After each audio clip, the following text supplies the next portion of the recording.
friends. David Paulides of the Mystery Rift is here, and we're diving deep into another case that scratches at the very edge of the map. A case that fits a disturbing pattern. Thank you for being here. We're going to get right into a missing person case today that haunts one of the most rugged, beautiful, and, dare I say, mystical locations in California. Big Sur, many of you know the area, north of Monterey, the south end of the bay. Big Sur is an idyllic location until you go just a few miles inland. This is where the landscape transforms and the known world fades away. Once you travel south of Carmel on Highway 1, you hit a long stretch of nothing but breathtaking views. But to the east of that strip of beauty is the Ventana Wilderness area. And this is where the rules change. It's remote, it's restricted. No vehicles, no planes, just dense, ancient forest. This specific terrain has always been a focal point for the unusual reports of Bigfoot, UFO sightings, right off the coast. The stories here predate the modern man.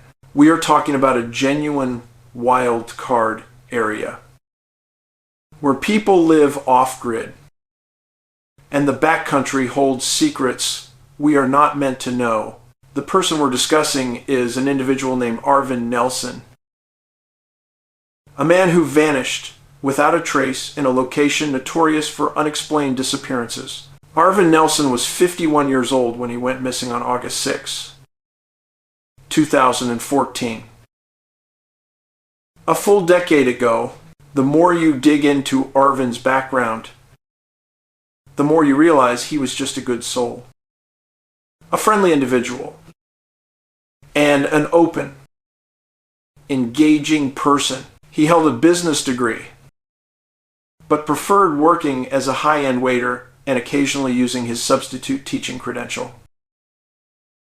A man who embraced both service and learning. He settled in Big Sur in 2004 and lived there for a decade. He saw it all: massive floods, fires, and community recovery.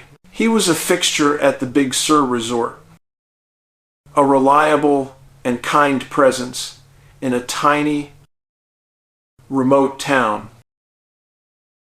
He was known for playing the harmonica, engaging everyone.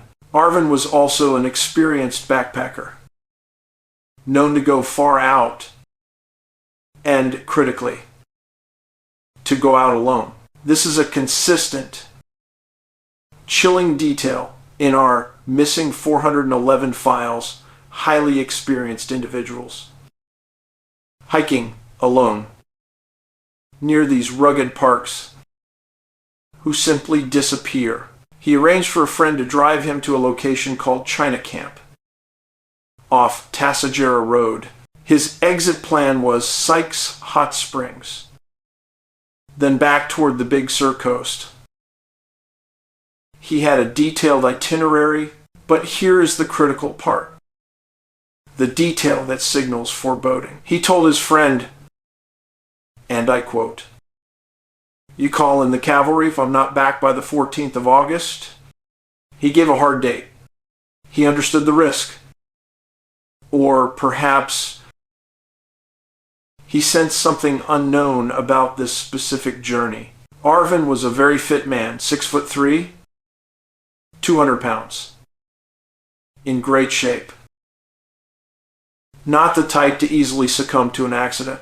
But this area is not a friendly place. Rattlesnakes, vicious wild boar, and the unseen danger of people living deep in the shadows. He was meticulous, buying good. Professional equipment from REI brown hiking boots, a blue backpack. He wasn't a novice who got lost the first day. He knew what he was doing, which makes his vanishing even more perplexing. When Arvin failed to return on the 14th, his friend called the sheriff. The search began, but Arvin had already been gone for days. What they found out was that Arvin wasn't alone in the first few days of his hike, about 2 miles from where he was dropped off, at a very remote cabin in Pine Valley. Arvin met the owner, Jack English. Arvin demonstrated brilliant trail etiquette, keeping his distance and asking if he could approach the cabin. A man of caution and respect. Jack English is believed to be the last person to ever see Arvin Nelson. Arvin stayed for 2 days, through August 8th, sharing music and hiking the immediate area. A brief, happy interlude before the silence. The Englishes flew out by helicopter on the 8th. Arvin planned to leave on the 9th to make the 11-mile hike to Sykes Hot Springs. He never made it there. A short distance, an experienced hiker, and then the path simply ends. A full-scale search was launched. 200 searchers, K9 teams, aircraft from multiple counties. Massive resources were poured into this harsh landscape. The search commander stated that Arvin's fitness and experience made the job difficult, as there were too many places he could have gone. Too many variables. The search was officially terminated on August 25th. They covered 100 miles of trails, and what did they find? Nothing. No sign of a struggle. No discarded gear. No footprints leaving the trail. Just a complete and total absence. This sheer lack of evidence, despite massive resources, is a core signature of the missing 411 pattern. A person vanishes as if they stepped into another dimension. So the question remains, where is Arvin Nelson? What force removes an experienced, well-prepared man from a marked trail, leaving zero forensic trace? Arvin was not known for going off trail. No evidence of animal predation was found. The known risks do not seem to account for his total disappearance. We are talking about a remote area near a body of water, the hot springs.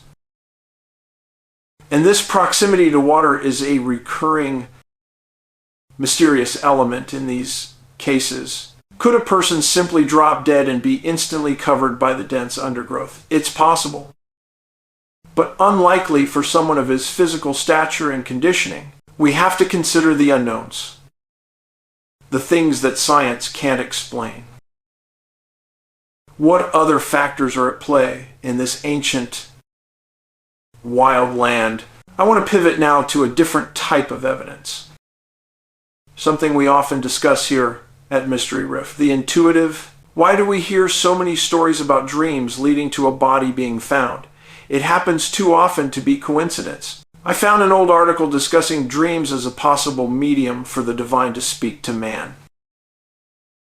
It suggests a consciousness not confined by the physical body. The ancient mystic and the modern scientist agree that dreams reveal deep truths.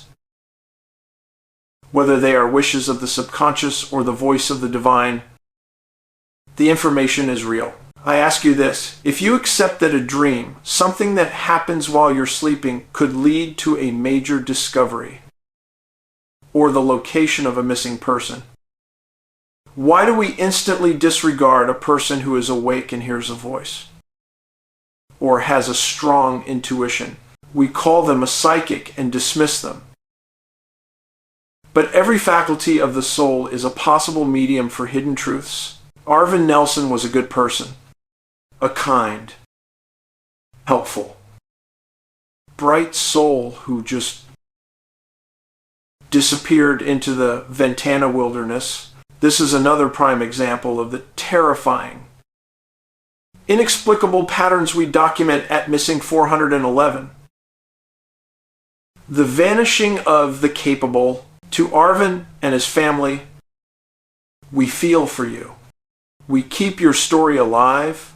If you have any information, or if you had a dream, or if you have an intuition about what happened to Arvin Nelson, please share it. Paulides out.